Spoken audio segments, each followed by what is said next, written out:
we knew there was going to be a lot of ebb and flows within the game, and so we're real pleased with that. A couple things I'd just like to touch on. One of the things that we impressed upon our football team, our mantra is playing Cowboy tough. And what does that all mean? And I've always said this, that, football is a man's game played by men, and it'll bear your soul naked. And, somebody's going to spit the bit out, or you're going to come up victorious, and we did there. And I don't want to make too much of that, but a couple things are starting to emerge that I think embody the type of football team that we want to have. And that's a physical, tough team. And so how that comes about, things that I saw from the game that were so encouraging. I saw our offensive line be able to come off the football and establish the line of scrimmage and maintain blocks.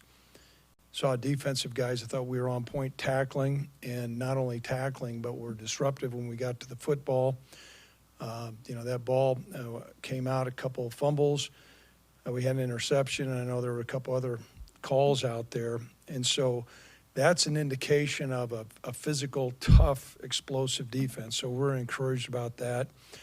I think, too, anytime you have a quarterback that goes out and stiff arms somebody and then takes off and runs, those are messages that's, when you have a quarterback that does that, that's a message to your entire football team. Those guys that are down in the trenches, when they see your quarterback do that, that's the type of football team that we want. And I believe that's the type of football team the state of Wyoming embraces. And so we need to capitalize on that and continue moving with that. But that mantra of Cowboy Tough, I believe, is starting to unveil. And so a really big win. I think that win started many years ago by a commitment by our administration, Tom Berman's vision on elevating Cowboy football. And that came about by a lot of people. Certainly, our state government understood the importance of athletics and the university. And so with the Cowboy match, those funds came about a couple years ago. And so you saw what began to play out. Now, I said that began. This is a starting point. And I mentioned to Tom, I said, one of these days you're going to see us play and win a big game. And it's not because we got a quarterback that runs sideways and can throw a football in the back of the end zone on a rope and is a first-round draft choice. One of these days you're going to look down and go, we're just better than the other team. And we saw elements of that Saturday night. For me, I saw elements that we were not out of place, that we didn't look athletically out of place. They had players that made plays, and we did too. And so that's encouraging. I can also tell you this, there's a lot of work that needs to be done. As we went through and gleaned through a lot of the things in the tape, we've got a high ceiling, but to get to that ceiling, we've got to have a lot of improvement. And typically teams improve the most between the first game and the second game if they embrace what the coaches are talking about, and you have a coaching staff that season is on point and is able to point out all the positive things, but also not graze over where we have to improve to accomplish what we need to improve. And so it's going to be a big, big point of emphasis today and throughout the week. We have got to improve, and I believe we have a hungry football team. We have a competitive football team, but we still have an inexperienced football team that has got to recognize that for us to win more games, that we have got to improve. And so that's going to be a big, big point of emphasis today and throughout this week. And so we're encouraged with the start, but that's a start. However, I think there are certain games that really help elevate a program nationally. I've always said this, perception becomes reality nationally.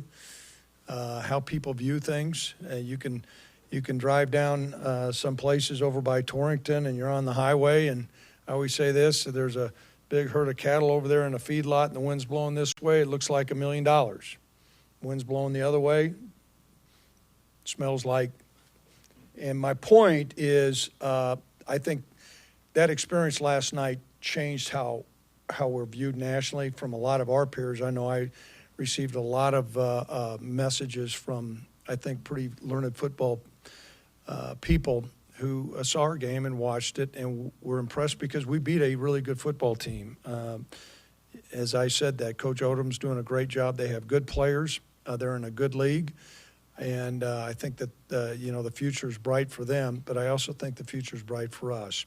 Now, moving on to Texas State, they came up against a really tough opponent in Texas A&M on a Thursday night. And I can tell you Kyle Field is probably one of the most impressive college football venues in the country. I don't know if there's more of a rabid fan base. It's loud. It's an imposing environment, and so they went into a tough environment. And I thought there were some things that they did well. They're playing two quarterbacks right now, and they exchanged them during the course of the game. Both of them bring certain assets or positive things to the game. And so I don't know which direction they're going to go as they get ready to go. Vitt and Jensen are their two quarterbacks. I know Coach Stitt is their offensive coordinator. He had a major impact on the jet sweep when he was at Colorado School of Mines and had a big impact, at UVA or University of West Virginia with that. And a matter of fact, in one of their bowl games. And he's a creative coach. Their head coach is a really creative offensive guy. And so we've gleaned through that tape, but I'm sure there's going to be a lot more that they're going to show in the second game. But there were elements of their offense that are certainly challenging. Defensively, they got, they operate out of a 3-down front. And anytime you do that, you better have a big nose guard, which they do. And so we're going to have, a different odd front than what we had last week. And so that'll be some stuff to prepare for. They're certainly, aggressive in the secondary. And then also for us, being a relatively young football team, you can say going on the road doesn't make any difference. I think it doesn't make any difference when you can control the things that you can control and you can have, real consistency and great focus. And when you're a younger player, sometimes you don't understand, there are changes. You're hopping on an airplane, you're in a different arena, the weather's different. And so those are things that we'll need to see how our team responds. We really believe we have an experienced seasoned coaching staff and good men who are great teachers that are going to put our players in position to go out and give their best effort. And it's going to take a really good effort to beat Texas State. So at this time, I'll open up to any questions anybody in the audience might have. Robert, you're up first. Mm-hmm. No. I you know what? I made an error there. Eric is going to start instead. So that's my error, Tim. I should have given that to Tim. So Eric's going to start. Matter of fact, Eric was selected as the offensive lineman of the game. So it's an oversight on my part. Antonio Hall is currently at home, and it's a personal matter. It had nothing to do with team discipline. It had nothing to do with university issues. It's strictly a personal thing. And so we'd ask that you would respect that. These are students. And so I'm not going to comment any more than that, but that's where those things lie. But I would ask that you trust me when I made that statement, that it encompasses exactly that it's strictly a personal issue, friend. Is he back in California? Yes, he's back in California right now. Mm-hmm. So other questions? Yes, Davis. You mentioned this still being a relatively young team, and after a win like Missouri, I'm sure they're going to hear all week about how great they are. Do you worry about complacency or this lingering into the next game? That's always a concern, but that's why we got coach on our shirt. We believe these players believe in our coaches. Our coaches understand what it's going to take for this football team to continue to improve. And if we can focus on continual improvement, that's a term that I used this morning with our players in the meeting, that we've got to have championship teams embrace continual improvement. They always stay hungry. And so for us, if you're looking forward and you're looking at what you've got to do and the challenges that are out there, you're not going to be complacent because you recognize that you've got to get better. If you're looking in the rearview mirror and you're listening to all the people telling you maybe how great you are and watching some of the highlights, that's when teams get tripped up. And so we've got to control the things that we can control, Davis, and one of those things is our mentality during this course of week of practice. And that's the best indicator that we know, that's the best indicator I know, to make sure we improve. Yes, Robert. You've always talked about also too, 24-hour rule. Mhm. Win or lose, Right. 24 hours and then move on. You feel pretty confident. You mentioned your experienced coaching staff. But this was a big win, but starting today, that focus will be back. Is that something, because it's such a big win, you'll have to emphasize more this week? I can tell you, my initial gut feeling is we're going to be on task. The proof's going to be in the pudding on how we practice. I'm not saying every time your outcome in the game is going to be reflective of the body of work that you've done during the course of that week. Sometimes you have a great week of practice and you don't perform well, or other times you haven't practiced well but you perform well. I would say that's very much in the minority of the big pie. Typically, if you go out and you prepare and coaches are on point and these players embrace what the coaches are saying and take their lead, and I think we have good leadership, then you're going to go out and you're usually going to play well. And so we know we've got a big challenge. I know the last time the Cowboys went down to Texas State, we came up on the short end of the stick. And everything we got to get to 1-0. We got to get to 1-0. Everything we're doing right now is get to 1-0, and we got the Bobcats in the in our scope. Other questions? Yes, Davis. When you looked at the film, what were some of those things that you feel like you guys have to improve on? Well, first of all, I think we need to improve our pass rush, and that was a concern. Quarterback had too much time. Certainly, his legs, posed some problems for us, but some of our zones got skewed. But we've got to rush the passer better. I think at times we were undisciplined in our back seven, to where we voided some areas. Sometimes they exposed that, and other times they didn't. But that became really apparent. If you look at our completion percentage, Sean's got to throw the ball better, and he can throw the ball better. And so those are going to be some things that we have to look at. And then the other thing, I think, we're really proud that we went out and they jumped out on a 14-0 lead, and our guys stayed with the game plan. But that next phase, when we really had a chance to close the door on them, we didn't do that. We had a chance to close that game out to where a throw in the back of the end zone would not have made any difference. I'm sure our administration likes it because we probably kept everybody in the stands longer and had better concessions and made it more exciting. Our man Harkins and I had another fun time at the end. But those are things that we've got to improve on. Within the kicking game, I thought we were pretty solid, but they had a big punt return against us. And so those are things that we've got to clean up. And we believe our players are mature enough that they're going to look at that tape and go, yeah, coach is being honest here. I've got to get better at those things. Yes. Coach, you talked about defensively improving the pass rush. Now you prepare for two different quarterbacks. How difficult will that be this week? What you have seen? Well, their quarterbacks, I don't know, are drastically different. It's not like you got an option style guy and a drop back guy. So from that standpoint, now their schemes, I know typically you integrate more of your offensive playbook between your first game and your second game. And so we spent time during fall camp working on Texas State, and I'm sure they spent some time working on us. So there'll be a couple things that we'll have to adjust to, and there'll be a couple things that I'm in hopes that they adjust to us. But we've got to stick to our knit and do the things that we do well. And, our assistant coaches, like me, we burned the late night hours last night, and we were up early in the morning, and I'm sure they are as well. And, we're laboring and on Labor Day, and so are they. And so those are things that we'll need to work on. Yes, in the back.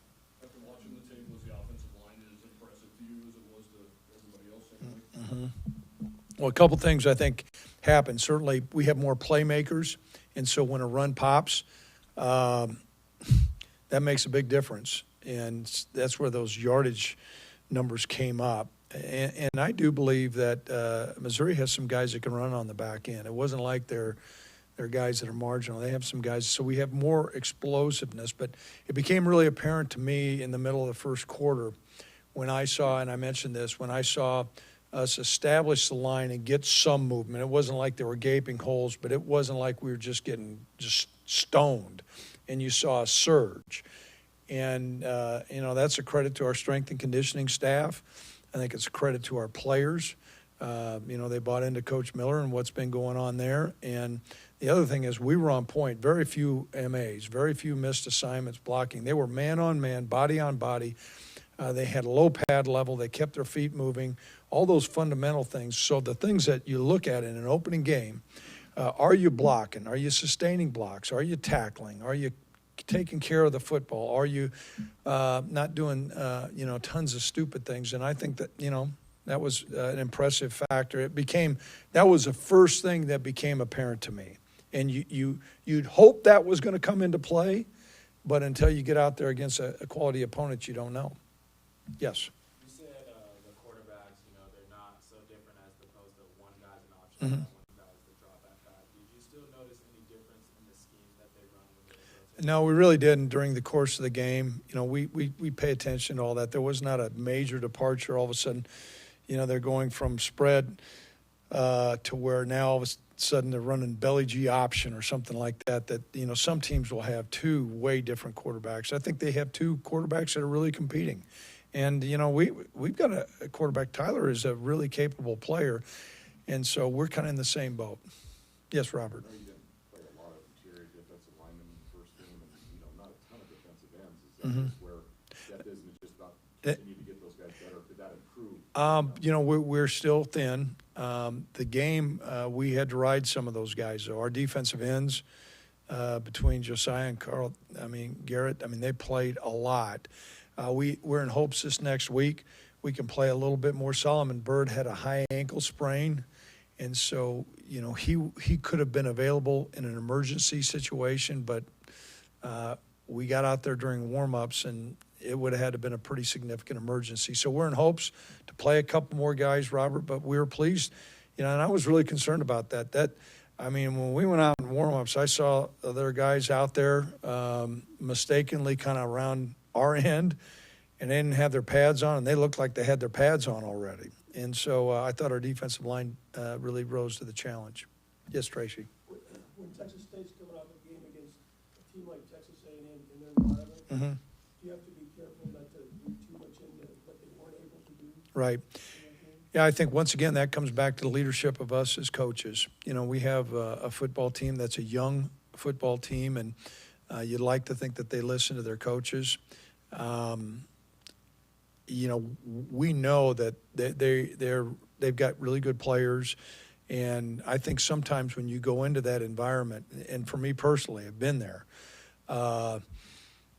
it can be a pretty imposing environment. So that changes sometimes some outcomes. What we did see was, some mesh routes where some receivers were kind of looking around, and I'm sure they'll have more timing and tempo when they're playing at home, just like we did. We practice in our stadium. We practice in our stadium for a reason, so our guys can be more comfortable with that stadium, and they do the same thing. So I'm sure some of the things that they wish they could have done better against A&M, I'm sure they'll get corrected. So we're expecting a big, big challenge from them.